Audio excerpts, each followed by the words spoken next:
नमस्कार। आप देख रहे हैं बुलेटिन इंडिया जोहार। मैं सत्या पॉल। अभी झारखंड में चुनाव का माहौल काफी गर्म है। आज 43 सीटों पर मतदान भी हुई है।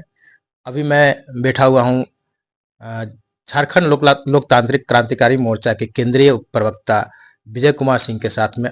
आज हम जानेंगे इनसे कुछ चीजों पे विषय पे चर्चा करेंगे और जानेंगे कि क्या है पार्टी की स्थिति होती है, क्या झारखंड में इसकी स्थिति होगी इस विषय पर। सबसे पहले तो हम इससे जानेंगे इनके बारे में।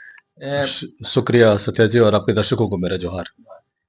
विजय जी, ये एक वीडियो कल परसों एक दो दिन से वायरल हो रही है कि आपके जो टाइगर जयराम महतो का जो एक बयान आ रहा है कि सत्ता परिवर्तन के लिए वोट करें, उनका एक अपील है मतदाताओं से।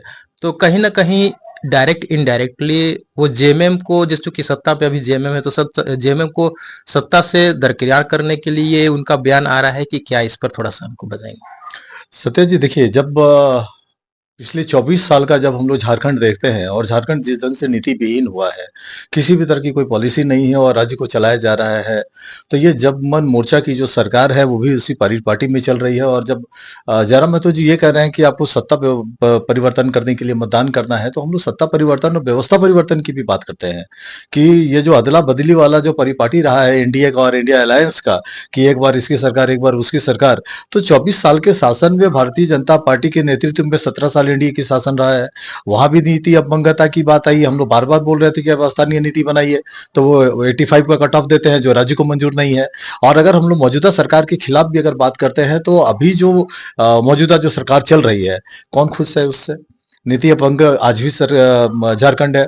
बालू चोरी, कोयला चोरी, ट्रांसफर पोस्टिंग में घूसखोरी, और उसका नतीजा है कि सीओबीडी ऑफिस में भ्रष्टाचार। एक आम ग्रामीण जब जाता है अपना छोटा सा कागजात बनाने के लिए, तो उसमें उसको पैसा दिया जा रहा है। तो ये जो व्यवस्था जिस ढंग से लोगों ने चौपट की है, यही कारण है कि टाइगर जयराम महतो बोलते हैं कि आप सत्ता परिवर्तन के लिए आप ये कीजिए। लेकिन भारतीय जनता पार्टी वाले लोग ये सोचते हैं कि हम लोग जब बोलते हैं कि सत्ता परिवर्तन कीजिए, तो वो सोचते हैं कि उनके लिए हम लोग रास्ता बना रहे हैं। तो उनको भी समझना पड़ेगा कि 17 साल के शासन काल में, जबकि हम लोगों ने ये भी देखा है कि डबल इंजन की भी सरकार रही है यहाँ पर, तो जब उन सबके रहते हुए जब झारखंड में व्यवस्था आमूल परिवर्तन नहीं हुआ, तो हम लोग उनके लिए भी रास्ता नहीं बना रहे हैं। झारखंड के लोगों को हम लोग ये कहने की कोशिश कर रहे हैं कि दोनों में से किसी को मौका देने की जरूरत नहीं है, आप तीसरे विकल्प पर जाइए, झारखंड लोकतांत्रिक क्रांतिकारी मोर्चा के पक्ष में मतदान करें, ये कहने का मतलब है। झारखंड लोकतांत्रिक क्रांतिकारी मोर्चा जेएलकेएम जो है अभी वर्तमान में 72 सीटों पे चुनाव लड़ रही है। तो क्या लगता है कि 72 सीट जैसे सत्ता में आने के लिए कम से 42 सीटों की आवश्यकता पड़ेगी, तो क्या लगता है कि 42 सीट है आप हासिल कर लेंगे कि सत्ता में आने के लिए? देखिए सत्यज जी, आज 43 सीट पे मतदान हुआ है और हम लोग जब बात कर रहे हैं सत्ता और व्यवस्था परिवर्तन की, और राज्य भर के अंदर हमको नहीं लगता है कि कोई भी नागरिक अभी राज्य का है जो कि टाइगर जयराम महतो को नहीं जानता है, या फिर आप झारखंड लोकतांत्रिक क्रांतिकारी मोर्चा को नहीं जानते हैं, कैची छाप को नहीं जानते हैं। हम लोग की जो पार्टी और हम लोग का जो नेता है, आप उससे मोहब्बत कर सकते हैं, आप उससे नफरत कर सकते हैं, आप उसको इग्नोर नहीं कर सकते हैं। तो जो आदमी इतना प्रभावशाली है कि राज्य में एक धुरी बनकर उभरा है, एक पार्टी ऐसी बनी है जो रिकॉर्ड 7 महीने के समय में रजिस्टर्ड होकर के और सिंबल लेकर के आ गई और चुनाव मैदान में है विधानसभा के 72 सीटों पर, तो आप मान सकते हैं कि हम लोगों की प्रयास ये है कि राज्य की राजनीति को त्रिकोणीय बनाया जाए। और हमको लग रहा है कि जो बात मैं अभी आपसे कह रहा हूं कि टाइगर जयराम महतो के नेतृत्व में हम लोग सरकार बनाने की कोशिश कर रहे हैं। अगर उनके नेतृत्व में सरकार बनी तो बहुत अच्छा, नहीं तो हम लोगों के बिना किसी की सरकार ना बने, इसका प्रयास पार्टी करने जा रही है। चलिए, बहुत अच्छी। अभी जैसे कि बोकारो विधानसभा क्षेत्र मेरा है, तो हम थोड़ा सा बोकारो विधानसभा क्षेत्र पे रुचि रखते हुए भी बात करेंगे कि बोकारो विधानसभा क्षेत्र में आपकी जो उम्मीदवार हैं सरोज कुमारी, क्या लगता है कि बोकारो विधानसभा क्षेत्र से उनका क्या इस बार स्थिति बन रही है? देखिए, हमको लग रहा है कि जहाँ तक सरोज कुमारी जी का प्रश्न है, काफ़ी जुझारू महिला हैं और भाषा आंदोलन, मानव श्रृंखला से उनका जो सफ़र शुरू हुआ है इस पार्टी में काफ़ी लंबा है और अभी तक पार्टी में बहुत सक्रिय योगदान रहा।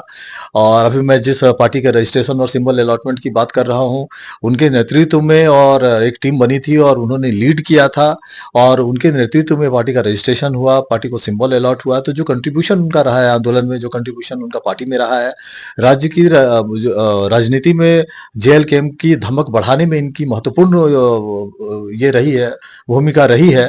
तो हमको लग रहा है कि काफी मजबूत कैंडिडेट झारखंड में और बोकारो सीट पर इनको टिकट देने से पार्टी मजबूत हुई है। और हम लोगों ने एक बड़ा संकेत देने का कोशिश किया है कि 2026 में जो परिसीमन होगा, जब राज्य विधानसभा की जो सीटें हैं वो 81 से बढ़कर 141 होंगी, महिलाओं के लिए 33% रिजर्व होगा, तो महिला नेत्रियों को आगे बढ़ाने का प्रयास हम लोगों ने किया है। बोकारो एक महत्वपूर्ण सीट है, इसलिए हम लोगों ने सरोज कुमारी जी को मौका दिया है कि पहचान बनाए पार्टी, और पार्टी किसी भी तरह से इस सीट को निकाले, इसके लिए जो कार्यकर्ता है वो कटिबद्ध है। हम लोग पूरी कोशिश करेंगे कि बोकारो विधानसभा का जो लड़ाई है उसको त्रिकोणीय बनाया जाए और उसमें यह सीट निकले, उसका प्रयास होगा। बोकारो पे थोड़ा सा और भी चर्चा करेंगे। जो अभी पिछला जो 10 साल कार्यकाल रहा है विरिंचिना भाजपा का, जो विरिंची नारायण जी का, इनके कार्यकाल के बारे में आप क्या कहना चाहेंगे? देखिए, 10 साल का टर्नओवर बहुत ज्यादा होता है और बहुत अधिक टर्नओवर है, और बोकारो की ये विडंबना भी रही है कि यहाँ पर विस्थापित का जो समस्या है वो बहुत पुराना समस्या है। और बोकारो विधायक ने विस्थापितों की समस्या, जिसकी पहचान बोकारो स्टील प्लांट के कारण है बोकारो की, तो जो समस्या उत्पन्न हुई है उनके मुआवजा को लेकर, उनके पुनर्वास को लेकर के, उनकी नौकरी को लेकर के, अप्रेंटिस के जरिए जो युवाओं को ठगा गया बोकारो स्टील के द्वारा, उस मामले पे विधायक चुप रहे। तो रोजी और रोजगार के लिए इन्होंने कोई काम नहीं किया। खास करके बोकारो में जब कभी भी हम लोग बात करते हैं तो बिना विस्थापितों की भूमिका की, बिना उनके रोल का बोकारो का जो राजनीति है वो अधूरा है। आपको पता है कि इसके पहले भी यहाँ पे 2 दिग्गज राजनीति कर चुके हैं, बाबू समरेश सिंह जी और अकलूराम महतो जी। दोनों की राजनीति विस्थापितों के इर्द गिर्द ही रही और उनके समर्थन से वो विधायक बनते रहे। जब राज्य में राज्य और देश के अंदर जब वोटों का ध्रुवीकरण का राजनीति शुरू हुआ, जब से भारतीय जनता पार्टी ने हिंदू मुस्लिम करना शुरू किया, शहरी पार्टी होने का दम भरा, और जिस ढंग से बोकारो में अतिक्रमण है और अतिक्रमणकारियों को जिस ढंग से बढ़ावा दिया गया बोकारो के अंदर, और जिस ढंग से विधायक ने संरक्षण दिया है अतिक्रमणकारियों को, तो निश्चित तौर पर एक बड़ा वोट बैंक को बनाने में कामयाब रहे हैं। लेकिन बोकारो सीट से राज्य में उनकी सत्ता बनने नहीं जा रही है। जो एंटी इनकम्बेंसी के असर के ताक में बीजेपी बैठी हुई है, हमको लग रहा है कि वो फलीभूत नहीं होगा। आप एयरपोर्ट की बात कर लीजिए तो एयरपोर्ट का सीधा कनेक्टिविटी हवाई चप्पल पहनने वालों से नहीं है। उनका जो कनेक्टिविटी है वो उनके अस्पताल से है कि कैसे सुपर मेडिकेंट अस्पताल के डॉक्टर आएंगे, कैसे मरीज आएंगे। तो उस सुविधा के लिए वो मरे जा रहे हैं कि एयरपोर्ट शुरू हो। हालांकि एयरपोर्ट को लेकर के कभी वो ठिकरा फोड़ते हैं बोकारो स्टील पर, कभी ठिकरा फोड़ते हैं वन विभाग पर, कभी ठिकरा फोड़ते हैं एयरपोर्ट अथॉरिटी पे। लेकिन हमको लगता है कि सबसे ज्यादा दोषी यही है, क्योंकि केंद्र में उनकी सरकार बैठी हुई है। पर्यावरण को संभालना, वन विभाग को संभालना या फिर एयरपोर्ट अथॉरिटी को संभालना कोई बहुत बड़ी बात नहीं थी। वो चाहते तो हैंडल कर सकते थे। बोकारो स्टील ने ऑपरेशनल मंजूरी दी है airport authority of India limited को, इंडिया को। तो हमको लगता है कि कम से कम उस मामले पर बात होना चाहिए था। आपको लग रहा है, यहाँ लग रहा है कि जो रोड इंफ्रास्ट्रक्चर को लेकर के जो कुछ भी काम हुआ है, केंद्र की जो योजनाएं हैं वो नितिन गडकरी जी के द्वारा है। और उस एक मंत्रालय और उस एक मंत्री की तारीफ हम लोग भी करते हैं कि सरफेस ट्रांसपोर्ट में जिस ढंग से रिमार्केबल चेंज आया है पूरे देश भर के अंदर, तारीफ करनी पड़ेगी उस मंत्री का कि मोदी कैबिनेट के अंदर वो एक मंत्री है जो कि डिलीवर कर रहा है चीजों को। लेकिन उसके कारण इनको वोट मिले, और उसमें विधायक की क्या बात है, उसमें तो विधायक की कोई भूमिका नहीं है। इनका तो ये है कि उत्तरी क्षेत्र जो 19 विस्थापित गांव है वो आज तक पंचायत में शामिल नहीं हुआ। बोकारो स्टील के पास सरप्लस जमीन है। 34,000 करोड़ एकड़ जब मिला, 34,000 एकड़ जब मिला था बोकारो स्टील को, तो जो सरप्लस जमीन है वो विस्थापितों को वापस क्यों नहीं हुआ? अधिग्रहण के 2 कानून है देश के अंदर।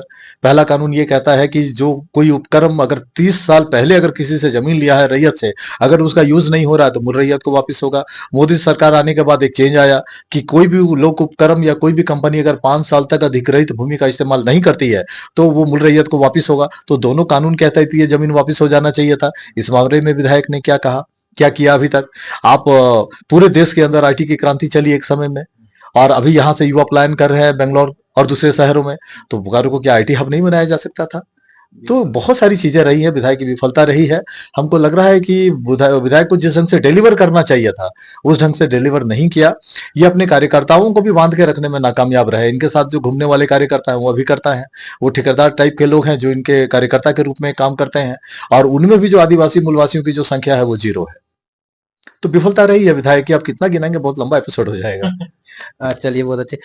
आज झारखंड की 43 सीटों पर चुनाव हुआ, जिसमें कि शहरी क्षेत्रों का जो मतदान होना चाहिए था वो काफी प्रतिशत कम रहा है। तो इसका लाभ क्या जेएल कैंप को मिल सकता है? देखिए, निश्चित तौर पर हम लोगों ने एक धुरी बनने की का कोशिश ज़रूर किया है कि टाइगर जैसे जयराम महतो जी के जैसे कि कहा जाता था कि शहरी क्षेत्र में बीजेपी का वोट काफ़ी ज़्यादा है, तो शहरी क्षेत्र का मतदान काफ़ी कम हुआ है प्रतिशत में। नहीं, बिल्कुल आप सही कह रहे हैं कि भारतीय जनता पार्टी के जो कोर वोटर है वो शहरी क्षेत्रों में है, ऐसा कहा जाता है। बीजेपी भी ऐसा मानती है। तो अगर इन क्षेत्रों में अगर वो वोट प्रतिशत अगर गिरा है, इसका मतलब है कि जो भारतीय जनता पार्टी के जो ट्रेडिशनल वोटर है वो टर्न आउट नहीं कर रहे हैं। और अगर वो टर्न आउट नहीं कर रहे हैं तो इसका सीधा मतलब है कि बीजेपी को नुकसान हो रहा है। और एक बात और मैं कहना चाहता हूं कि लोकसभा चुनाव के दौरान जिस ढंग से भारतीय जनता पार्टी सभी 5 सुरक्षित सीटें हार गई, तो आज जो 43 सीटों पे मतदान हुआ है उसमें से बहुत सारी रिजर्व सीटें हैं, एसटी रिजर्व सीटें। तो हमको लग रहा है कि ये इनके खिलाफ ही मतदान हुआ है। और हमको लग रहा है कि हो सकता है कि वो जेएमएम के फेवर में गया हो, जेएलकेएम के फेवर में गया हो, लेकिन हमको लग रहा है कि बीजेपी को आज 43 सीटों पर जो मतदान हुआ उसमें भारी नुकसान हो रहा है। अभी कुछ दिन पहले ही अमित शाह ने एक सभा को संबोधित किया था जिसमें कि आदिवासी के जो बड़े चेहरे हैं बाबूलाल मरांडी जी, चंपई सोरेन जी, उनको उन्होंने एक अमर्यादित शब्दों का प्रयोग करके जो मतलब इसको अपमानजनक भी बोल सकते हैं, तो वो उनका जो प्रयोग इसका क्या मतलब असर पड़ रहा है? देखिए, हमको लग रहा है कि एक वो अकेला बयान गृह मंत्री अमित शाह जी का दिया हुआ, प्रधानमंत्री का प्रयास, योगी आदित्यनाथ जी का प्रयास, शिवराज सिंह चौहान जी का प्रयास, हिमंता बिस्वा शर्मा जी के प्रयास को मटिया मेट कर दिया। क्योंकि आप जब आदिवासी अस्मिता की बात करते हैं, मैं उनकी घोषणा पत्र को भी एक बार ये कर देता हूं कि उन्होंने कभी भी सरना धर्म कोड का जिक्र नहीं किया, उन्होंने समता जजमेंट की बात नहीं की, उन्होंने पैसा एक्ट की बात नहीं की है। तो आदिवासियों से जुड़े हुए 2-3 महत्वपूर्ण मुद्दों को उन्होंने टच नहीं किया। ऐसे में गृह मंत्री आकर के जिस तरह से उन्होंने संबोधित किया राज्य के 2 आदिवासी पूर्व मुख्यमंत्रियों को, ये अपमानजनक है। हमको लग रहा है कि जिस ढंग से आदिवासी बहुल 5 सीटें भारतीय जनता पार्टी हारी है लोकसभा में, उसका शायद वो बदला ले रहे थे। और सत्या जी, एक साइकोलॉजिकल फैक्ट भी है कि जो मन वचन कर्म है वो कहीं ना कहीं एक रूप दिखता है। जो आपके मन में है वही आप बोलेंगे और जो आप बोलेंगे वही आप करेंगे। इसका मतलब है कि आदिवासियों के प्रति भारतीय जनता पार्टी के खास करके गृह मंत्री के मन में कोई सम्मान नहीं है। यही कारण है कि जिस ढंग से उन्होंने अपमानजनक तरीके से उनको संबोधित किया, ये अशोभनीय है। भारतीय जनता पार्टी के नेताओं को इस पर माफी मांगनी चाहिए। एक और दूसरी बात कि आदिवासी बहुल इस राज्य में अगर आदिवासी पूर्व मुख्यमंत्रियों का सम्मान भारतीय जनता पार्टी नहीं कर सकती है, तो आदिवासी काडर का, आदिवासी नेताओं का भारतीय जनता पार्टी में क्या मोल है या क्या रोल है, इसको बखूबी समझा जा सकता है। तो कहीं न कहीं भाजपा है सो आदिवासियों को बरगला करके झारखंड की जो खनिज संपदा है उस पर एक अपनी गिद्ध दृष्टि लगाए हुए है, ऐसा हम बोल सकते हैं क्या? बिल्कुल ऐसा है। क्योंकि देखिए, झारखंड मुक्ति मोर्चा वालों को हम लोग आलोचना ये करते हैं कि ये लोग लूट खसोट में खुद ही उतर जाते हैं। झारखंड मुक्ति मोर्चा के जो नेता हैं, वो जो खास करके सेकंड थर्ड लाइन के जो नेता है, ये बालू चोरी, कोयला चोरी, ट्रांसफर पोस्टिंग में दलाली का काम, ये झारखंड मुक्ति मोर्चा और कांग्रेस वालों का परिपाटी बना हुआ है, ये लोगों ने रूटीन बना लिया है। उसी हिसाब से बीजेपी का जो तरीका है वो बड़ा स्टैंडर्ड तरीका है।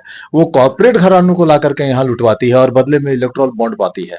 तो राज्य को लूटने का और यहाँ के जो अवसर हैं नौकरियों के, यहाँ के जो संसाधन का जो लूट है, वो भारतीय जनता पार्टी एक ऑर्गेनाइज्ड वे में लूट करती है। झारखंड की जनता बीच में फंस गई है। एक तरफ तो जेएमएम की जो चोरी होती है और जो बीजेपी की डकैती होती है, एक तरफ कुआं दूसरी तरफ खाई के बीच में फंसी हुई है झारखंड की जनता। इसलिए हम लोगों ने एक विकल्प दिया है कि आप टाइगर जयराम महतो जी के साथ आइए, झारखंड लोकतांत्रिक क्रांतिकारी मोर्चा का समर्थन कीजिए और कम से कम इन चोर डकैतों से मुक्ति पाइए। जेएमएम का जो घोषणा पत्र 5 साल का जो कार्यकाल है और उसका जो घोषणा पत्र है, उस पर आप थोड़ा-सा कुछ चर्चा करें। देखिए, हमको लग रहा है कि एक एंटी इनकम्बेंसी का फैक्टर चल रहा है यहाँ पर। और राज्य सत्ता के खिलाफ जो बदलाव का जो बयार है, जो असंतुष्टि का जो बयार है, अधिकांश लोग परेशान हैं उनके वादा खिलाफी से। पिछली बार उन्होंने वादा किया कि 5 लाख लोगों को रोजगार देंगे, रोजगार दे नहीं पाए। वो बात कर रहे थे ग्रेजुएट और पोस्ट ग्रेजुएट को वो भत्ता देंगे 5,000 और 7,000, वो एक भी कदम उस पे बढ़ नहीं पाए। वो और भी ये अभी कवर अप करने के लिए वो मैया सम्मान योजना लेकर के आ गए। तो 4.5 साल सरकार चलाने के बाद अब उनको याद आया कि महिला जो है उनको पैसे की जरूरत है और उनको सम्मान राशि दिया जाना चाहिए। लेकिन मैं उनसे एक सवाल करना चाहता हूँ सत्या जी कि जो वृद्धा पेंशन है, जो विधवा पेंशन है, जो विकलांग पेंशन है, उसको 4 महीना रोका गया है। और 3 किस्त जो दिया गया है 21 साल से लेकर के 50 साल की महिलाओं के लिए पहले, और इसके बाद इलेक्शन को ध्यान में रख करके 18+ को उसमें एड ऑन किया गया। कुल मिलाकर के ये चुनावी तिकड़मबाजी है। राज्य खजाने को इस तरह से कैश ट्रांसफर में इन्वॉल्व नहीं करना चाहिए था। टैक्स पेयर का पैसा, जीएसटी का पैसा, खादान का रॉयल्टी का पैसा आप इस तरह से कैश ट्रांसफर करके अगर अपना वोट बैंक क्रिएट करते हैं, उसको मेंटेन करते हैं, तो ये राजनीतिक रूप से ये शर्मनाक स्थिति है। राज्य की जनता को ये समझना चाहिए। और इसी तरह से बीजेपी का जो समस्या है आपका गोगो दीदी योजना, ये दोनों को मैं उसी परिपाटी में देखता हूँ। रह गई बात 5 साल के हेमंत सोरेन के कामकाज के मूल्यांकन की, तो राज्य में जिस ढंग से भ्रष्टाचार बढ़ा है, जिस ढंग से करप्शन बढ़ा है, बालू की लूट हुई है, एनजीटी के जो दिशा निर्देश थी उसका भी धज्जी उड़ा दिया गया, और उसके आदेश की अवहेलना करते हुए जिस ढंग से नदियों का बालू उठाया गया बिना रॉयल्टी का, बिना टेंडर का, ये खुलेआम लूट की इन लोगों ने छूट दी है लोगों को। बालू माफिया बहुत पैदा हो गया राज्य के अंदर। ये शर्मनाक स्थिति है। राज्य में सर्वाधिक अगर कोई परेशान हुआ है तो यहाँ का युवा परेशान हुआ, यहाँ का छात्र परेशान हुआ। और एक आश्चर्यजनक पहलू मैं आपको बता रहा हूँ सत्या जी, कि जो दल अलग राज्य गठन का विरोधी रहा है, राष्ट्रीय जनता दल, उसका एकमात्र विधायक है झारखंड के अंदर, उसको वो मंत्रालय दिया गया, श्रम मंत्रालय। सत्यानंद भोक्ता जी उस मंत्रालय के मंत्री हैं। बहुत सारे उनके पुत्र की कंपनी चल रही है आउटसोर्सिंग की। आरजेडी के और कांग्रेस के बहुत सारे जो कार्यकर्ता है उनके आउटसोर्सिंग की कंपनी चल रही है। और आउटसोर्सिंग का मतलब यह होता है कि आप जो झारखंड के नवयुवक हैं उसको आप विभिन्न सरकारी कार्यालयों में मानदेय पे रखते हैं, कंपनी के जरिए आप रखते हैं, और उनके जरिए जो सैलरी आप देते हैं उसमें वो कट लेते हैं। तो ये दलाली का काम ये लोग पसीना बेचकर भी और पसीना पर भी अगर ये कमीशन खाना चाहते हैं तो हमको कुछ कहना नहीं है। लेकिन जिस ढंग से इन लोगों ने 5 साल तक सरकार चलाई है, हमको लग रहा है कि राज्य को परिवर्तन की जरूरत है, और हम लोगों ने विकल्प दिया है, विकल्प पे विचार करना चाहिए। हम थोड़ा-सा आपके जो पार्टी है जेएलके उसकी मैनिफेस्टो पे थोड़ा-सा चर्चा करेंगे थोड़ा। देखिए सत्या जी, हम लोगों ने 75 पॉइंट को ये किया था। चूंकि मैं स्वयं मैनिफेस्टो ड्राफ्टिंग कमेटी का चेयरमैन था, मुझे एक बड़ी टीम 5 लोगों की दी गई थी। उसके अलावा बहुत सारे जो पार्टी के कार्यकर्ता और नेता थे उन लोगों का भी सुझाव उसके अंदर आमंत्रित किया गया था। उन लोगों ने भी गाइड किया मैनिफेस्टो बनाने में। जब 75 मुद्दों को हम लोग लेकर के आए तो एक आप कह सकते हैं कि एक समग्र मैनिफेस्टो जो हर वर्ग को छूता है वैसा मैनिफेस्टो बना है। छात्र के समस्या को लेकर, परीक्षार्थियों की समस्या को लेकर के झारखंड छात्र आयोग के गठन का कॉन्सेप्ट है उसके अंदर। भ्रष्टाचार को रोकने के लिए एसीबी के डिसेंट्रलाइजेशन का उसमें कॉन्सेप्ट दिया गया है। हम लोग बात कर रहे हैं आपके महिला शिक्षा को लेकर के केजी टू पीजी का महिलाओं के लिए मुफ्त करने का हम लोगों ने प्रावधान किया है। हम लोग फ्री कैश ट्रांसफर नहीं कर रहे हैं, उनको सुविधा देने जा रहे हैं कि आप शिक्षित बनिए, अवसर ढूंढिए। और हम लोग कैश ट्रांसफर से बेहतर हम लोगों ने उसमें एक विकल्प ये दिया है कि हर परिवार को चिन्हित करते हुए उनके 18 प्लस के 18 साल के ऊपर के जो उनके घर में युवक और युवतियां हैं उनको आइडेंटिफाई करके हम लोग उनको रोजगार की गारंटी देने की बात की है। कि उसके अंदर हम लोग जेपीएससी को लेकर कैलेंडर बनाने जा रहे हैं। हम लोगों ने वहां पर समता जजमेंट को लेकर, पेशा कानून को लेकर, सर्ण धर्म कोड को लेकर के आदिवासियों का जो मूल मांग रहा है उसको लेकर हम लोगों ने बात की है। हम लोग एक रोजगार सृजन को लेकर के हम लोग बात कर रहे हैं कि जो लेबर एक्ट में संशोधन करते हुए जो वर्क कॉन्ट्रैक्ट है या जो वर्क पीरियड है 12 घंटे का लोगों ने परिपाटी बना दिया है प्राइवेट कंपनियों ने, उसको हम लोग 8 घंटे तक लिमिट करेंगे। लेबर लॉ में किसी भी तरह से ओवर टाइम का बहाना नहीं हो चलेगा, और हर हाल में उनको 8 घंटे तक रोकेंगे। और ये 8 घंटे का कॉन्सेप्ट लाने के बाद होगा कि मैन पावर रिक्वायरमेंट में 33% का इजाफा हो जाएगा। प्लस एक और महत्वपूर्ण बात है जो मैं आपके चैनल पे कहने जा रहा हूं। मैनिफेस्टो का एक बड़ा कंटेंट है कि जब कभी भी सरकारी नौकरी की जो परीक्षाएं होंगी उसका जो परिणाम जब घोषित करेंगे तो उसको 2 पार्ट में हम लोग घोषित करेंगे। पहले दिन में झारखंड के जो छात्र हैं उनका परीक्षा परिणाम आएगा, और जो कोटा निर्धारित होगा, हम लोग 90-10 की बात करते हैं, बहुत सारा परिपाटी 75-25 का रहा है, हो सकता है कि 80-20 का हो। तो जो भी फॉर्मूला हम लोग के टाइम में सेट होगा उस फॉर्मूले के तहत झारखंड के छात्रों का जो परिणाम है वो एक दिन पहले आएगा, और जो शेष भारत का जो परिणाम है वो अगले दिन आएगा। और इस प्रयास के पीछे एकमात्र बड़ा रीजन यह है कि जो झारखंड के जो छात्र हैं उनको अतिरिक्त संरक्षण देना है, ताकि जो कॉमन लिस्ट में जो उनकी सेंधमारी होती है, आइडेंटिफिकेशन में प्रॉब्लम होता है, कम से कम उसको रोका जा सके। अगर 80-20 का फॉर्मूला है तो 80% छात्रों का एक दिन पहले परिणाम और 20% छात्रों का दूसरे दिन परिणाम। तो कुल मिला के हम लोगों ने एक बड़ा घोषणा पत्र देने का काम किया है। हम लोग बार बार ये जो बंचों से कह रहे थे कि जो हमारे विधायक होंगे वो 75% सैलरी अपने क्षेत्र के गरीब बच्चों के लिए और बीमार लोगों के इलाज पे खर्च करेंगे, तो इस बात को हम लोगों ने घोषणा पत्र में जारी किया है। अभी टाइगर एक नई बात कह रहे हैं कि अगर हम लोग सत्ता में आए तो अब तक के जितने विधायकों के पेंशन है वो बंद कर दिए जाएंगे। तो देखा कि अभी जेल कैम्प के केंद्रीय प्रवक्ता जी ने सो अपने मैनिफेस्टो पर भी चर्चा किया और किस तरह से उन्होंने झारखंड के विकास पर भी बात किया कि यदि हमारी सरकार बनती है तो हम किस तरह झारखंड का विकास करेंगे और यहाँ के जो मूल निवासी आदिवासी या यहाँ के छात्र जो है उनकी ऐसो भविष्य की बात करेंगे कि कैसे उनका भविष्य उज्जवल हो। इस पर उन्होंने चर्चा किया है। चलिए हम ऐसो आगे भी ऐसो इस तरह के कई चीजों पर ऐसो चर्चा करेंगे। यदि आपने हमारे चैनल को सब्सक्राइब नहीं किया तो सब्सक्राइब कर लें। धन्यवाद।